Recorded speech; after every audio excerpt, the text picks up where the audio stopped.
Hello and welcome to the Food Freedom Podcast. This is a podcast to help you find peace with food and to overcome disordered eating. I'm Harriet Frew, aka the Food Freedom Coach, and I'm really excited to share with you all kinds of stories, tips, information and guest interviews to help you on your journey in finding peace with food.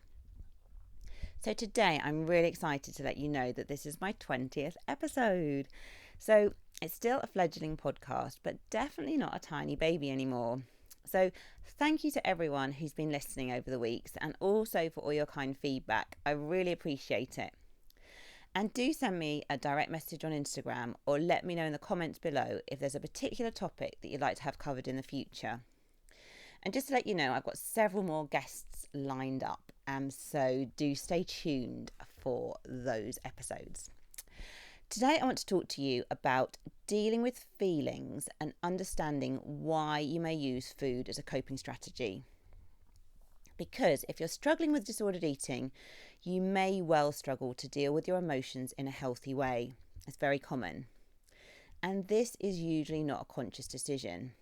But we know that restriction, dieting, binge eating or over-exercising or other eating disorder behaviours are often ways to numb emotions or distract from them.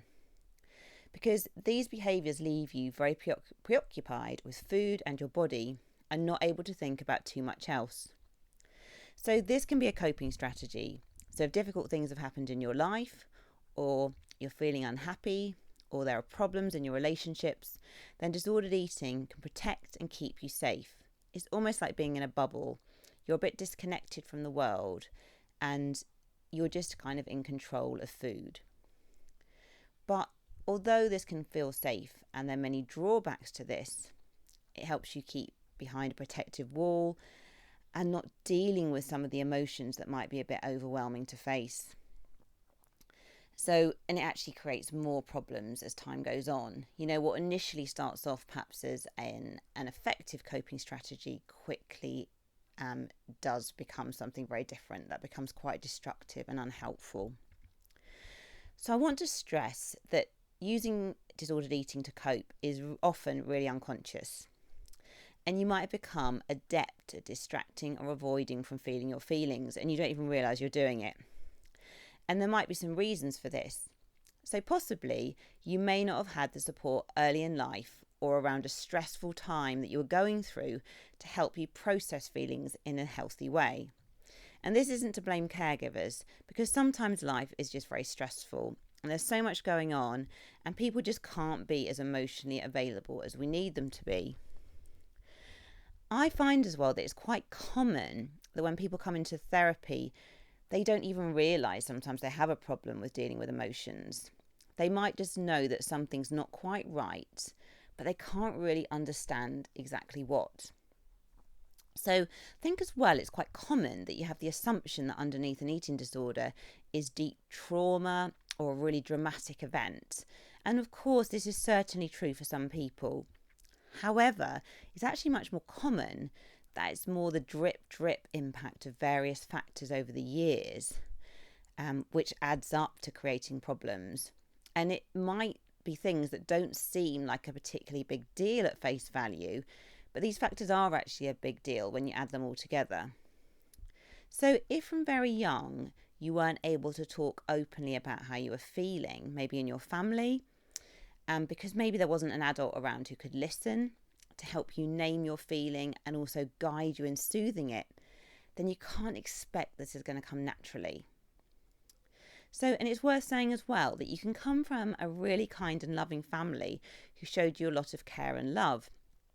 But this can be quite confusing too, because you might think, well, there was nothing wrong with my upbringing. My parents were really supportive. I had everything I ever needed. However, the emotional bit sometimes can be missing. Okay, so a point of reflection for you is to think back to a time in your life when you felt upset or alone or sad. So really try and sort of think back to that memory and, imagine yourself back there and really sort of think about what it felt like then. So were you able to get support from the people around you?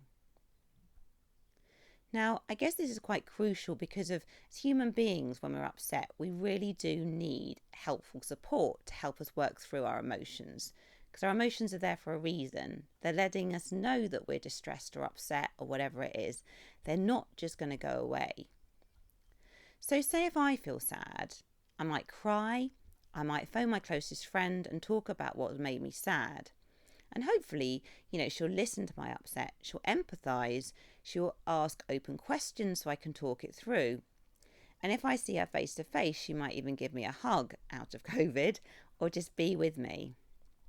So from this, I'm going to feel better because I'm expressing my sadness and I'm naming the feeling. I'm also exploring why I'm feeling sad and I'm getting some relief from doing this. So you might be listening and thinking, well, that doesn't fix the problem. But actually, if you think about it, when we're looking to kind of express our emotions, we're often not looking for fixing. We're needing just to feel heard. And feeling that we're being heard is the important bit. So expressing an emotion also allows us to move on rather than getting kind of stuck in it.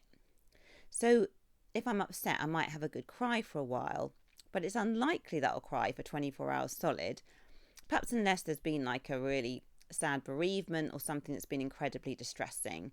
But for many things, I might just be kind of upset temporarily, and I might kind of move on from that.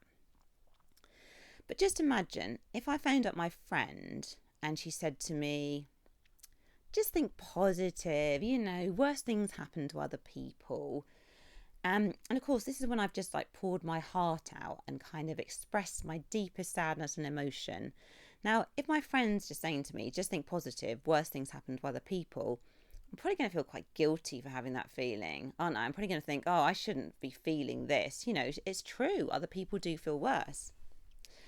Or if she started to tell me about her own problems, so I didn't really get to talk about my upset. She might say, oh, yes, I remember when that happened to me and this happened and, go off and tell a story. But if that happened, if I'm looking to my friend to really listen and support me in this situation, I'm going to feel then that my problems aren't really that important. Or what if she suddenly became more upset than me as she was so worried about me? So then I might feel I needed to look after her. So again, I'm not able to express my upset. And this would just be kind of glossed over.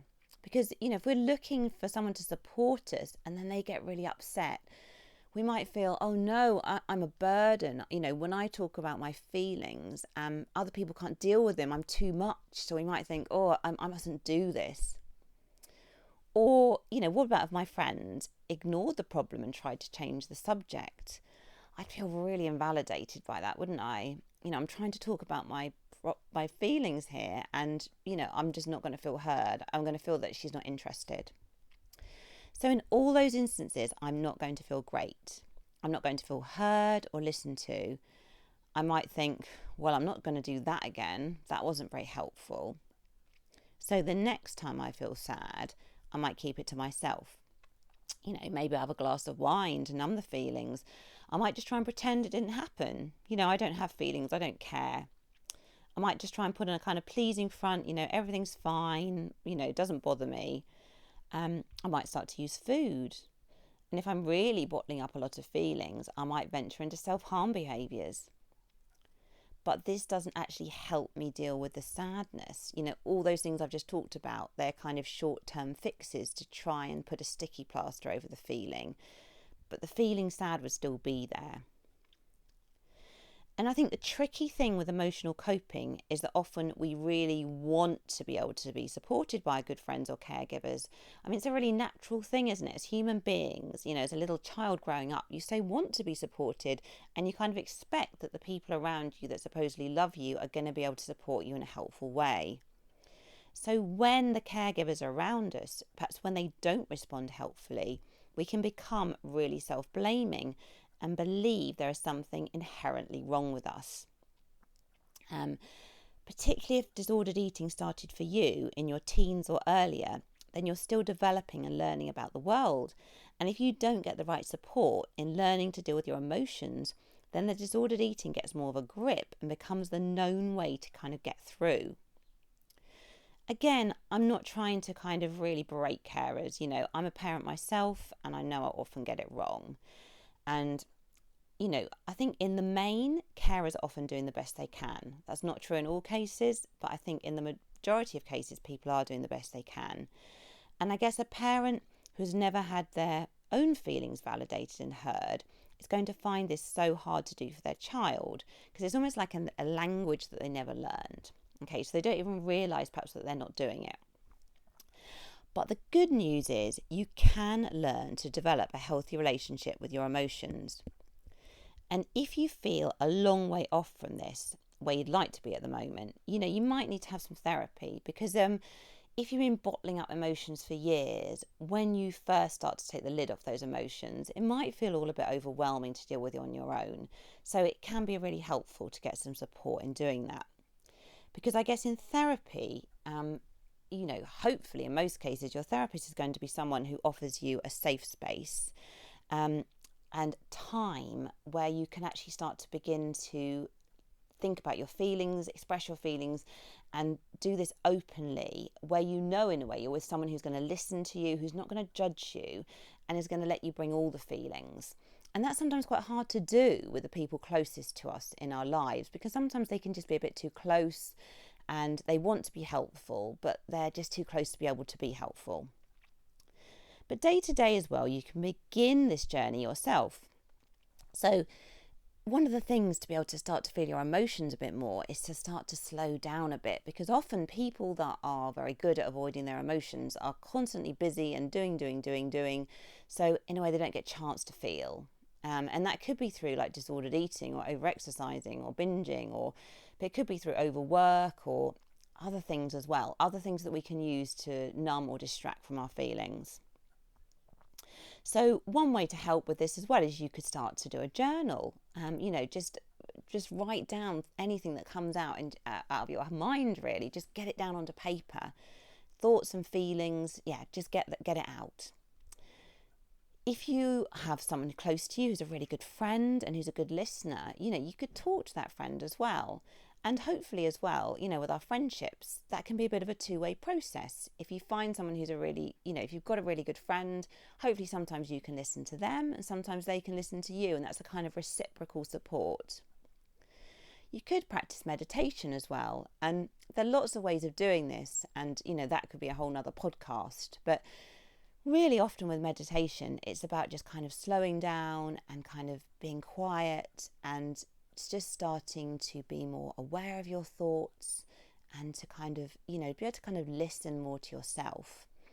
And if you find the idea of sort of traditional meditation quite challenging, sometimes even just kind of going for a walk or having some quiet time or having a pause in your day can be a really good time to be able to do that. So you might feel really scared about touching base with your emotions a bit more. You might worry that your emotions will be overwhelming or too much. Now, if you bottled up your emotions for a long time, you might experience more of an outpouring to begin with. I remember myself crying a lot in my own therapy to begin with. I remember really not liking it at the time. It felt really uncomfortable, really kind of overwhelming, almost like, am I going to feel like this forever?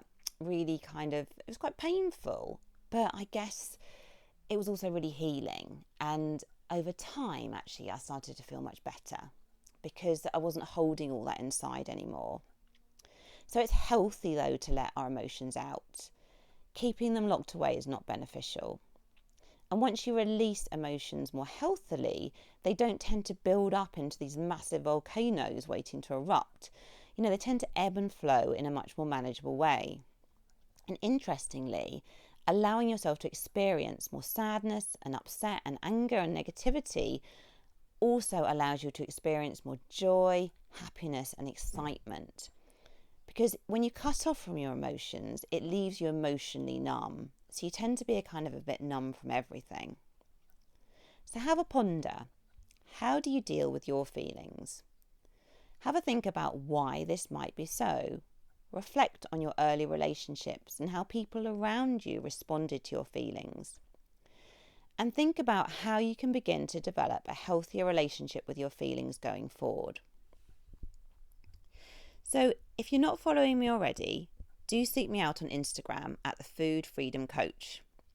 And for regular tips and insights into overcoming disordered eating, do sign up for weekly articles on my blog page at foodfreedomcoach.co.uk. Thank you so much for listening, and I look forward to sharing another podcast episode with you very soon.